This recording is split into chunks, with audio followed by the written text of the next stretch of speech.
Tama ba ang mga ginagawa nila sa ating bayan ngayon? Hindi tama! Hindi tama! Hindi tama! Ang mga tao pobre ay nakapila para makasakay lamang ng jeep. 5 oras hanggang makauwi. Ang mga buhaya ay naka-helicopter. Sasakay ka ng tricycle. Ang tricycle driver nagbabayad ng tax. Bibili ka ng grocery, may tax. Bibili ka ng gamot, may tax. Bat sila ng bat. Kaya isa dyan, tawagan nyo na talagang Batman. At syempre, ang bombshell doon ay ang testimony ni Senator Amy Marcos na si Ferdinand Bongbong Marcos Jr. ay addict sa cocaine. Noon, dahil may tatay pa kami, hindi ko pa siya responsibilidad. Noong tumatanda, ay mas naging nakakabahala. Batid ko na nagda-drug siya. Paghapon sila, lahat sila nagiinuman at gumagamit ng cocaine. At ang kanyang asawa, ang ating First Lady, Kinumbinsi ko pa si Bongbong. Pakasalan mo na si Lisa. Naisip ko noon, kapag nag-asawa siya, malalagay na sa tahimik at magkakaroon ng direksyon. Ang laki ng pagkakamali ko. Mas lumala ang kanyang pagkalulong sa droga. Dahil parehas pala silang mag-asawa. gayon din at kanilang mga anak. Dito mga kababayan, panonoorin natin yung honest commentary ni Atty. Rowena Guanzon dito kay PBBM at saka itong si pinsan niyang si Romualdez mga kababayan.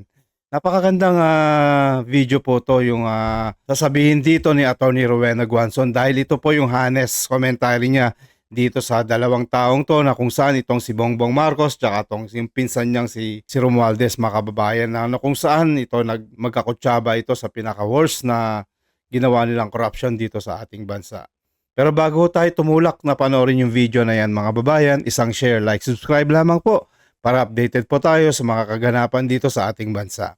Wag na po natin patatagalin mga kababayan, bumalik na po tayo dito at panoorin itong si Atty. Rowena Guanzon. Pati ang mga anak niya ay nagdodroga na.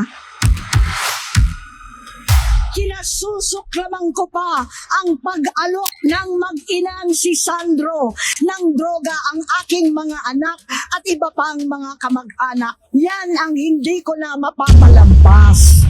Whether you believe Senator Amy Marcos or not, I know her personally. She was my seatmate for 1 year in 2 subjects. And she's always been a jolly person, always helpful, even when they were in power in Malacanang. And she was like any ordinary student. For me, it takes a lot of Amy to say this in public, that her brother, the President Bongbong Marcos Jr., is addicted to cocaine since he was 12 years old. Bata pa lamang kami ni Bongbong. Alam na ng buong pamilya ang problema sa kanya. Sa totoo lang, mababasa naman ng lahat ang mga testimonya ng aking ama patungkol sa kanyang ugali at gawain. Some senators say this should have been a quiet thing. They should have talked about this. They should have settled this among themselves. But this is a matter of public interest. You cannot just say, oh, settle it among yourselves. It's unfair for some people to say, Amy is damaging the economy by saying this, or that it's so un-Filipino of Amy to stab her brother in the back. Hindi natin ugali yung Pilipino na ganyan. Tayo mga Pilipino, ganun di ba? Kasi masyado tayong close-knit yung ating pamilya. So, pag may away mo kapatid, nire-resolve natin within one parang sarili or within the family circle. I'd say, you're very un-Filipino if you do not love your country above all. I think Amy Marcos gave it enough time to bite her tongue, tiis-tiis yung ini-ignore siya ng brother niya, such that hindi na siya pumupunta sa Malacanang, and hindi na rin siya nag-attend ng mga family events pag nandun si Bongbong at ang ating First Lady, kahit andyan pa ang kanilang minamahal na ina. Well, let's backtrack. Before Bongbong Marcos was elected president, he was unemployed for 6 years because he lost to Lenny Robredo for vice president. He was senator before that. But before that, even, Bongbong Marcos had no visible and clear means of income. He's not a lawyer. He is not a head of some reputable business. He has no profession. And it was discovered that he lied, that he graduated from Princeton or Oxford. Ano po yung ibinigay sa inyo? Certificate. Na kayo ay- This is to certify that Ferdinand Marcos has completed a BA degree in social science. Is it a BA degree, sir? Nakita ko doon ang sinulat ng Oxford is... We can confirm that a Ferdinand Marcos matriculated at the University of Oxford in 1975 to read for a BA in philosophy and economics. According to our records, he did not complete his degree, but was awarded a special diploma in social studies in 1978. Nagpalit ako ng kurso. Sabi ko, politics, philosophy, and economics yan. Sabi ko, ang bagsak naman ito lagi, politics eh. Pero is a special diploma and a degree the same? Well, I don't, I suppose there are differences, but ang ending nun is that it is a bachelor's degree. Still, he won the presidency. And so there we have it. What he didn't expect, what he didn't plan for, is that he was going to be president of a poor country, a country that needed a president who was not only hardworking, even if not brilliant, but honest and dedicated. Because what the Filipinos feared the most was an economic disaster under Bongbong Marcos. The Philippine government's total outstanding debt soars to a fresh all-time high. The Philippine government's total outstanding debt soars to a fresh all-time high. The Philippine government's debt balloons to a new record high in October. But we waited to see if he was up for the job. After all, he wanted it. Ito na yung saying na, be careful what you wish for. You might just get it. So when he became president, he was overwhelmed with the task because he's never really had to work very hard. Come on. When he was vice governor of Ilocos Norte and he did not pay his taxes, his income taxes, which is why, in my opinion, in his Comelec case for disqualification, I rendered my opinion, which of course my vote was not counted, that he was disqualified from running for office because he was convicted 2 times for a crime involving moral turpitude, which is not paying his income taxes while he was governor. Because, during martial law, they could do anything they wanted. Nobody was looking. Nobody could protest. People who went against Ferdinand Marcos ended up disappearing or dead.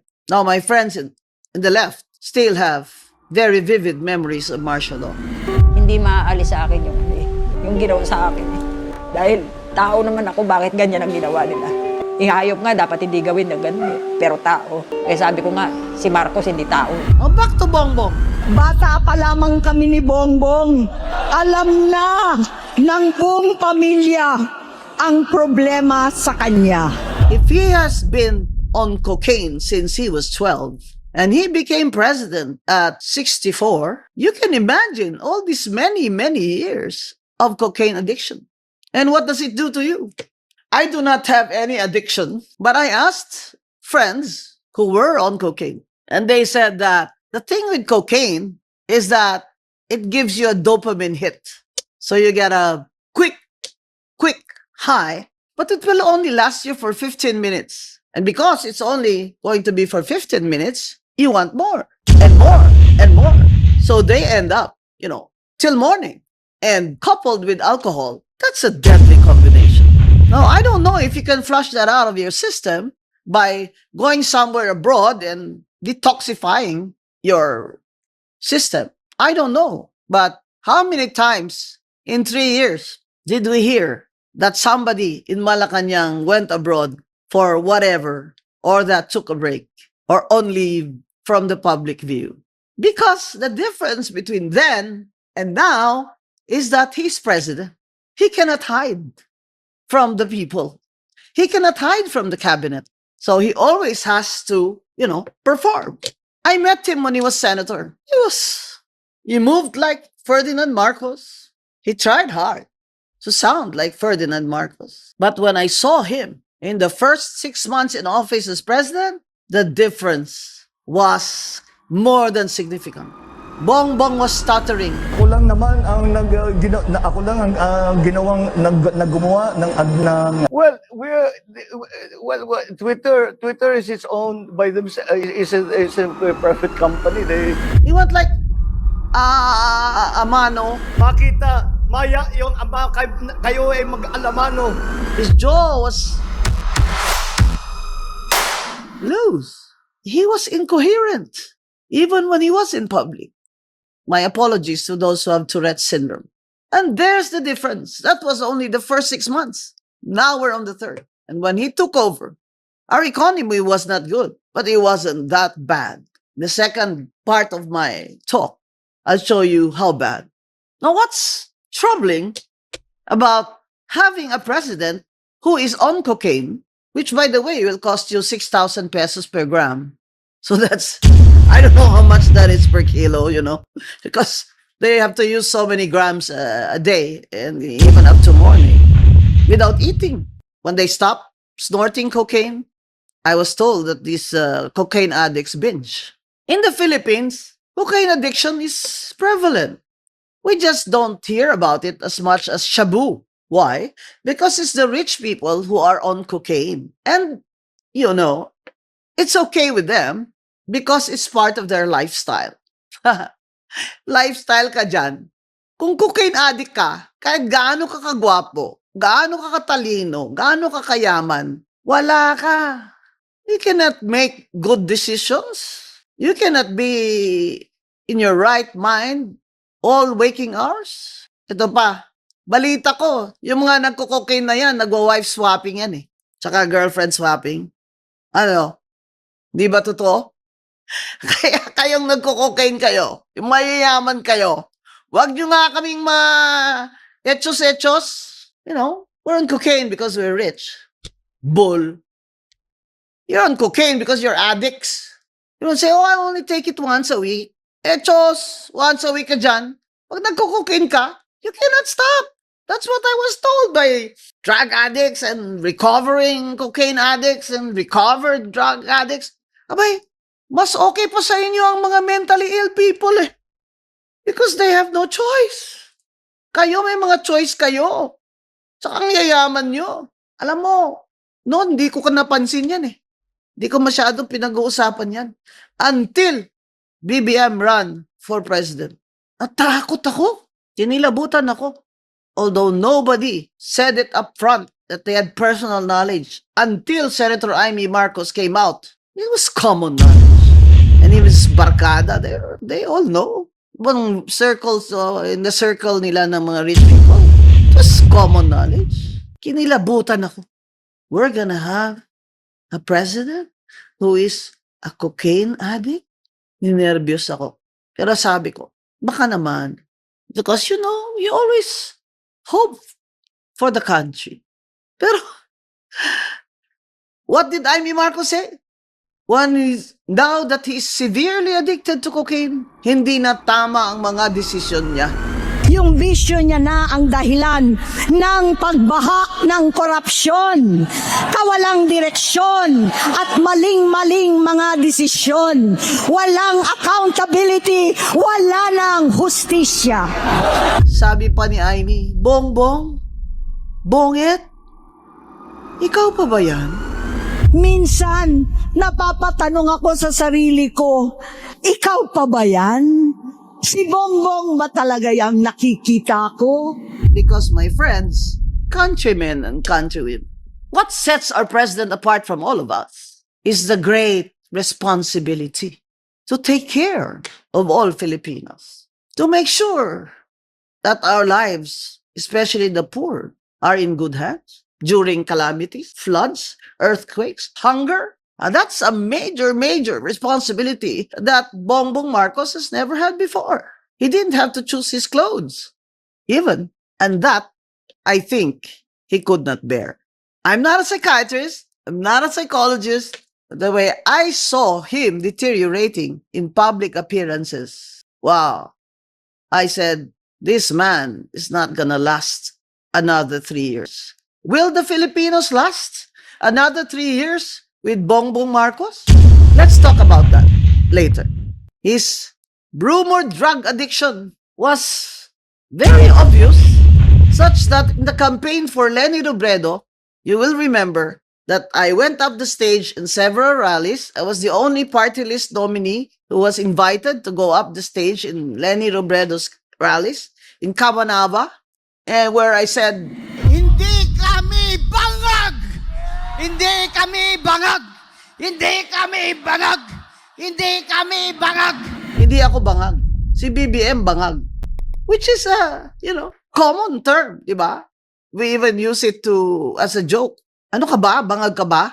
At hindi ka nagfo-focus dyan, di ba? Pero, kayong mga bumoto sa kanya, nagsisisi man kayo ngayon o hindi, alam nyo na.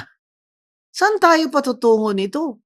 Sa 3 taon pa na si Bongbong Marcos, ating presidente. Kaya pa ba niya? Praning na siya eh. Kaya pa ba niya?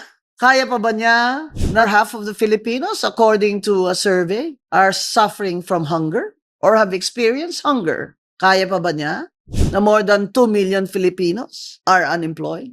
Kaya pa ba niya na wala ng foreign direct investments no matter how many times he goes abroad and pretends that he can attract foreign investments? Kaya pa ba ng mga Pilipino? Kaya pa ba natin to? Ang gutom? Ang kawalang saklolo pag baha? Lindol? Kaya pa ba natin na absentee ang ating presidente at hindi natin mapapagkatiwalaan? Kaya pa ba ni Bongbong Marcos ang susunod na 3 taon ng mga problema ng bansa? Ang tanong sa atin, sa mga Pilipino, kaya pa ba natin tiisin ito? Kaya pa ba ni Bongbong Marcos ang next 3 years kung ganyan ang state ng mental state niya, tsaka state of health niya, at saka state ng kanyang paranoia? Kaya pa ba niya in 3 years? What keeps him going, you think? No? Kung hindi talaga serve the people ang kanyang motto, what really keeps him going is self-gratification. Nakita mo naman yung taong lumaki sa Maragya, di ba? Wala nang kailangang magtrabaho or purpose in life, hindi ba? Kasi ang laki din naman ng pressure, no? Di ba? Tatay mo si Ferdinand Marcos, number 1 sa bar. Parang, di ba? Grabe naman pressure yun. Kaya ganyan yan, si BBM. Ha? Ito na naman, sa psychiatrist na naman ako. Let's back to the figure, bro. Go back to the figures, ha? Tingnan nyo kung kaya pa to ni BBM. Foreign direct investments bagsak by 40.5% this year. So, ng 2022, net foreign direct investments, US dollars 9.2 billion. 2024, 8.93 billion. August 2025, todo bagsak, 494 million. Abay, kung negosyo ito sarado nyo na yung tindahan nyo. Sobra naman lugi ito. Ano ang foreign direct investment, di ba? Yun yung mga nagpapasok ng capital dito sa ating bansa na galing sa labas. O, example, yung mga gagawa ng mga factory dito. O kaya magtatayo ng mga hotel dito galing sa labas ng bansa ang mga kapital. 40.5% ang bagsak, halos kalahati. Bakit? Hindi ba klaro pa? Klaro na yan. Obvious na yan dahil sa corruption, which is already world famous na tayo. Mr. President, world famous ka na. This is the worst country sa corruption. Sa corruption index ngayon, rank 33 na ang Philippines. O, di ba? May valedictorian ka talaga, BBM. Rank 33 sa 100 countries, Top 33 sa corruption. Pero hindi lang yun. We are a poor country. We are a poor country, tapos mataas yung corruption, tapos yung mismong gumagawa ng budget natin, which is Congress, yung mismong magnanakaw sa flood control lang. Ang total ng mga infra at saka flood control, saka substandard na mga projects. Dahil sa kickbackan, di ba ang total nila is around 1.9 trillion?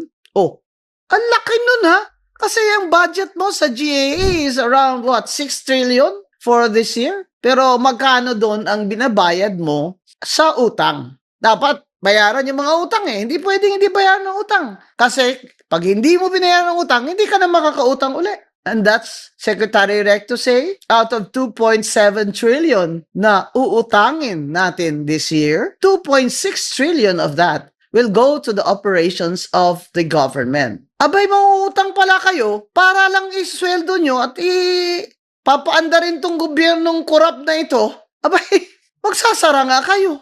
Tapos, mga tao, pababayarin nyo. Dagdag na naman ang tax. Government workers, employees are paying what? On the average, 32%? Flat. Yung mayayaman, nakaka-cover pa ngayon dahil sa korporasyon nila. Pero mga government employees, you cannot hide from the 32%. Tapos, nanakawin nyo lang. Hindi pa nangyari ito eh. Noon, kickback din sila. I'm sure, di ba? Time ni Digong, time ni GMA, time ni Pinoy, nakikikbackan din itong mga congressman na ito eh. Pero now, malala na sila. Unbridled greed. Congress became a marketplace. That's what some Congress people told me. Imagine, you see them around. They're all walking around, visiting each other while the session is going on. What do you think they talk about? Whispering. Yung pala eh. Yung meron kang allocation dun sa 900,000. Biling ko na lang yan sa'yo. Bigyan na lang kita ng 10%. No sweat ka na. Tapos may contractor na siya na naghihintay dyan. Ito namang DPWH, bago pa mag-submit ng budget nila or National Expenditure Program sa DBM and Congress, naka-embed na ang 30% na kickbackan dyan. So, everything is overpriced. That's what Leandro Legarda also disclosed, di ba? And DBM knows that. The secretary knew that. Pero ano magagawa mo kung ang Speaker of the House ay pinsang buo ng presidente? And sabi ni Chavit Singson, nung inimbita ko, Unity, akala ko lilinisin na lang pangalan nila. Hindi, nilampasan pa niya tatay niya eh. Boy, nalamangan mo pa ang tatay mo. Bongga ka. Sa 27 years or so ng tatay mo, ganito lang ang nakuha niya. Ikaw, 3 taon pa lang. Bongga ka. Because the difference between Ferdinand Marcos then and Ferdinand Marcos Jr. now is Martin Luther King Romualdez. That's the difference. Because Bongbong is, is submissive. He's soft, in other words. Diba sabi nila mabait ka? Kasi, diba, he's parang meek. Diba? Sa English, meek. Here comes his first cousin who will promise him na ako ang backer mo. Ako ang kapitan, di ba? I will be your whip. O, di ba? So, that's the scenario. Happy naman si Bongbong because he doesn't have to lift a finger. Ang karakitan, ginawa na ni Martin Luther King. Kasama, of course, si Saldi Co. At lahat ng mga congressman dyan at congresswomen na mga korap. Mga magnanakaw kayo. Ang sabi ni Vince Dizon, mga hayop. Ito yung sinasabi ng ating Pangulo, na talagang ito, kahayupan na ito. Hindi tao itong mga taon to. Kung sa Ilonggo pa, mga animal, mga hurnal ka mo, mga wayhuya, wala kayong hiya. Bakit naman sila mahiya? Naging parang merkado. Sabi nga ng isang friend ko, naging Olympic Games nung paramihan ng kurakot. Grabe, pabilisan ng proud pa sila. Kaya yung flood control projects, ghost. Kung meron man, substandard. What do you expect? 30% ba naman ang kickback? Siyempre, ang materyales, substandard. Ito, insertions. Di ba? Ang sabi ni Diskaya, ang mga insertions, bawat congressman na naglalagay ng insertion, may 5%. Abay, bongga. Kaya kayo insertion na insertion pala. Insertion ginagawa nila sa BICAM. Yung meeting ng Senate Finance Committee tsaka House of Representatives Finance Committee. May small committee din doon sa House of Reps. Tapos pagkatapos na pasa nila yung budget doon, aakyat na sa Senado. Tapos magba-bicameral conference na bago na ipasa ng final. Diyan, hindi pwedeng si Senator Grace po ay magsabing wala siyang kinalaman dyan. Malaki talaga ang binabayad nating buwis at nakakagalit yung mga nangyayari. Kaya bato-bato sa langit talaga. Kasi bakit si Saldico sa Appropriations Chair ng House of Representatives may kinalaman? Eh yung Senate Finance Committee Chair pa kaya? Sagutin niya. Kung hindi totoo, sagutin niya. Kasi nakakapaghinala eh. Dahil tumakbong party list ang anak niya. Kaya yan ang problema sa political dynasty.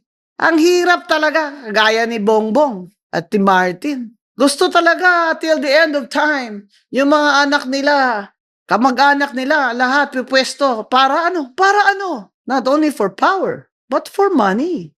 How much money? They don't care if you are hungry. They don't care if the poor do not get health care. They don't care if children die because they cannot have surgery in the Philippine General Hospital or the Heart Center. They don't care if you don't have jobs. 2 million Filipinos are unemployed. They don't care. 14 million Filipino families are hungry. Bongbong and Martin do not care. They talk about giving away all these funds as if it's theirs. Diba? Kita nyo naman si Martin, no? Bongga pa. Yung parang, yay! Gaganon-ganon pa siya, di ba? Oh, 5,000 pesos! Ginawa pang rapol-rapol yung pera natin. Hayop kayo. Bayad kami ng bayad ng tax. Tapos ginaganyan nyo. Tapos pag nabuking kayo, masama pa kami. Politika lang kami. Politika, kaya kami ganyan. May pinapanigan kami.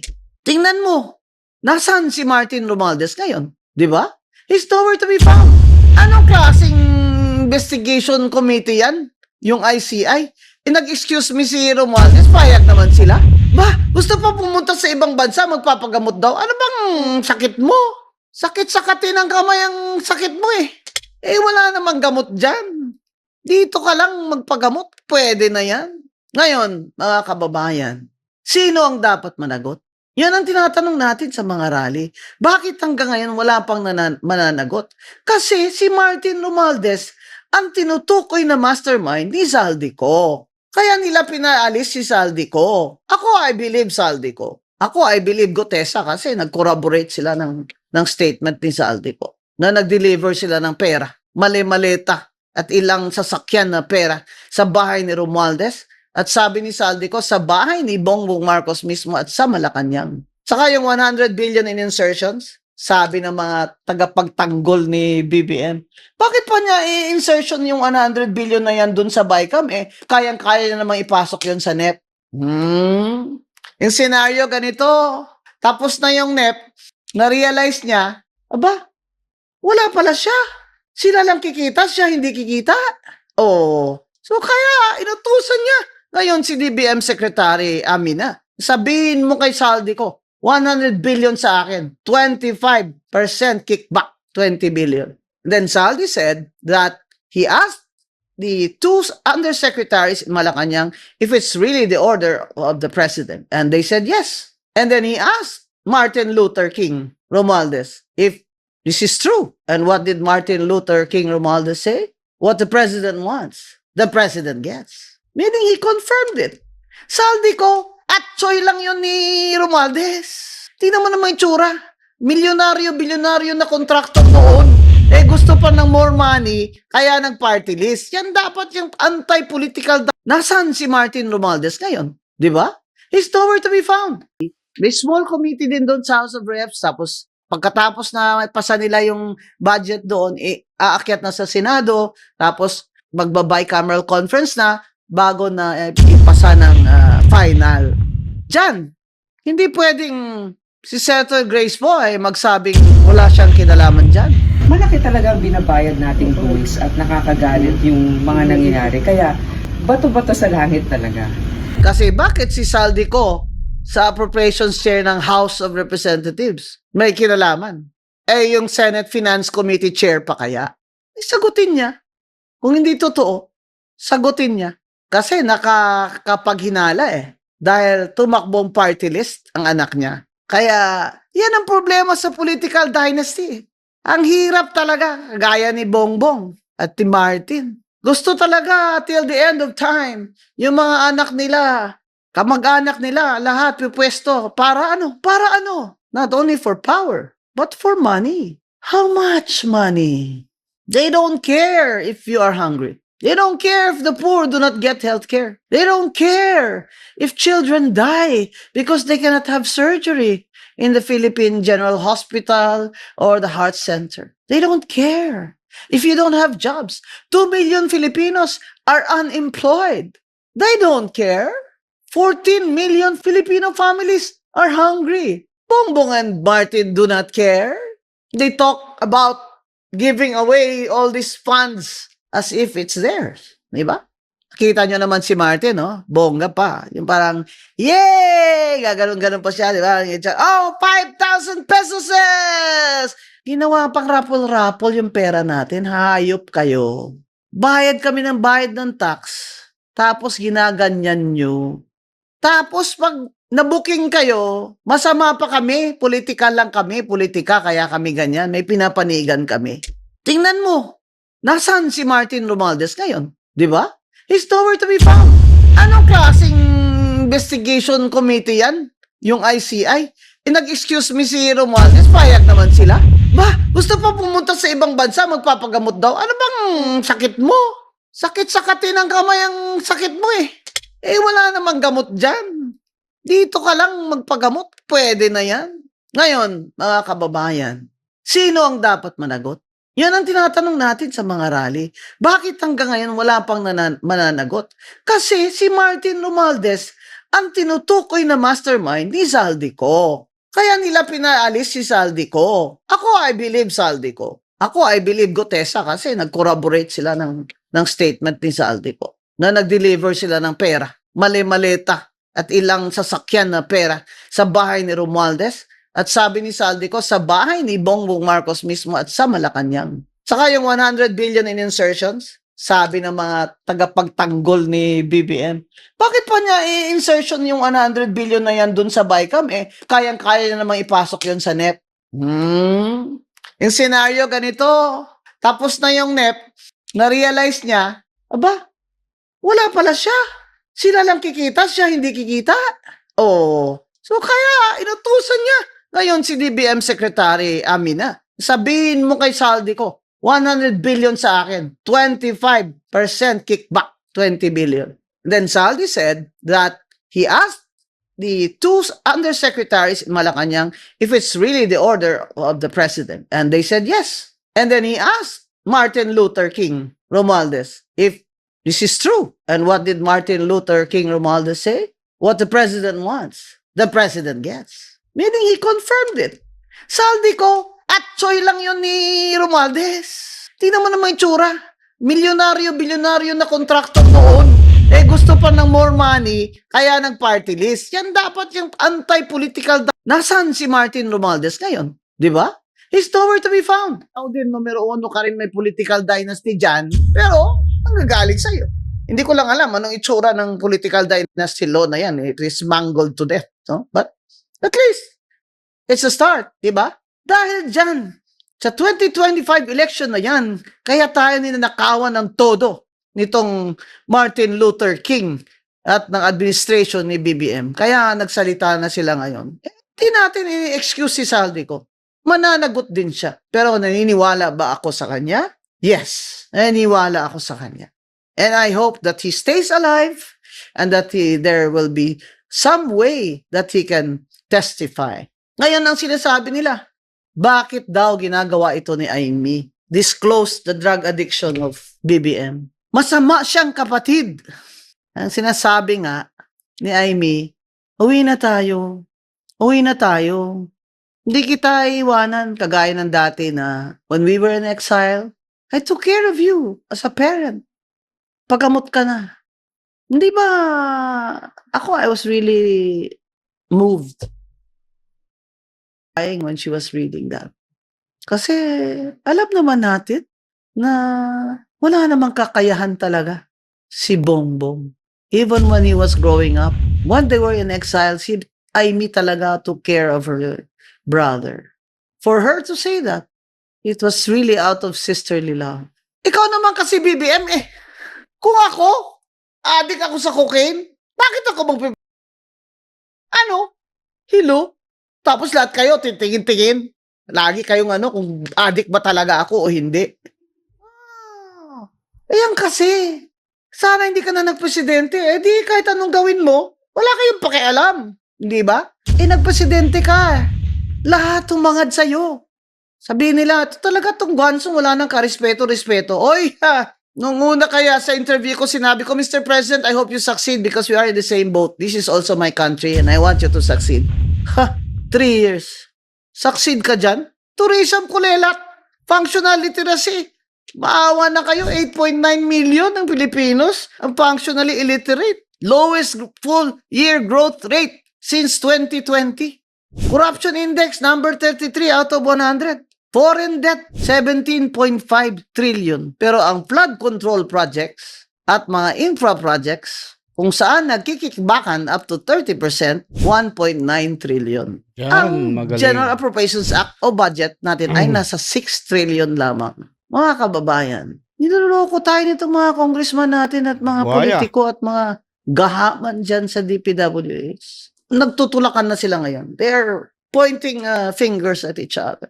Sabi ng mga kontraktor, ano naman po magagawa namin? Hindi po kami makanegosyo kung hindi po kami papayag. Dinidisqualify kami. Sabi naman ng DPWH, ano naman po magagawa namin? Congressman po ang nagsasabi. Pero sa totoo lang, kahit yung ibang districts dyan, na walang kickback yung congressman or hindi nila kukunin yung kickback nila, DPWH officials yung nakikipag-transaction na dyan sa mga kontraktor, bago pa yan lahat ipasok sa NEP, may kontraktor na yan. Iloloko nyo kami. Ngayon, booking na kayo lahat. What are you gonna do about it? Now, what is Bongbong Marcos, our president, going to do now? 3 years more. 3 years more. Kaya pa ba niya? Ganito na? Kalalim ang kautangan ng Pilipinas? Ang gutom ng mga Pilipino? At ngayon, kino-confirm ng kapatid niya mismo, Senator Amy Marcos, na siya ay cocaine addict. Kaya pa ba niya? Mga kababayan, kaya pa ba natin? Ako hindi ko na kaya. Kaya ako nagrarally. Sa tanda kong ito, ay nakikirally pa ako. Kasama ko kayo. Hindi tayo pwedeng huminto. Ang sinasabi nila, what now? I got a call from abroad. What happens now? I'm sure Bongbong Marcos also asking himself and his advisors, including Martin Luther, what happens now? What do I do now? You stay in power, but the people have no respect for you.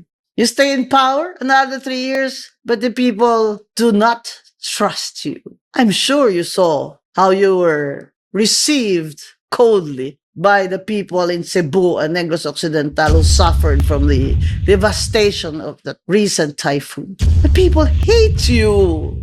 They don't like you. They don't trust you. How could you be president of a country, of a people who do not trust you anymore? And the only ones who keep on clapping for you are the ones who are profiting from you. Rolls. Paldo na, mga congressman, paldo na. Bawat budget padded para sa mga kukurakutin nyo. What's next? President Bongbong Marcos is up to you. But this, I am certain, in the next 3 years, while you're in office, the protest rallies will continue. We will continue. We cannot stop criticizing this corrupt government because we have the future of our children to think about. Mga kababayan, di na po pwedeng manahimik lang tayo. Kailangan na po. Magprotesta po tayo na may mananagot at hindi na mauulit itong kakurapan sa ating gobyerno. May mananagot. Dapat may mananagot hanggang sa puno-punuhan nito. Ang pinaka-mastermind nito. At kung kasama ang ating presidente, dyan, sa mga insertion at kickback, ay dapat managot din siya. Sana, bumaba na lang siya sa pwesto. Dahil halata naman talaga na, kahit ano pang depensa niya, Tama. wala na pong naniniwala sa inyo.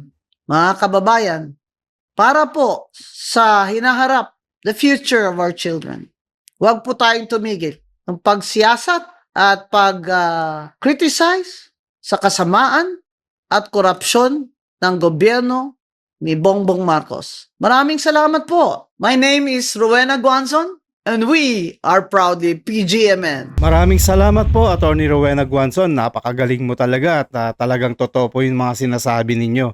So, ikaw naman, Pangulong BBM, what we gonna do now? Isipin nyo na lang yung mga 3 taon na natitira sa inyo. Kahit nandito kayo sa pwesto ninyo, alam nyo naman talaga na yung wala na yung tiwala sa inyo ng mga taong bayan.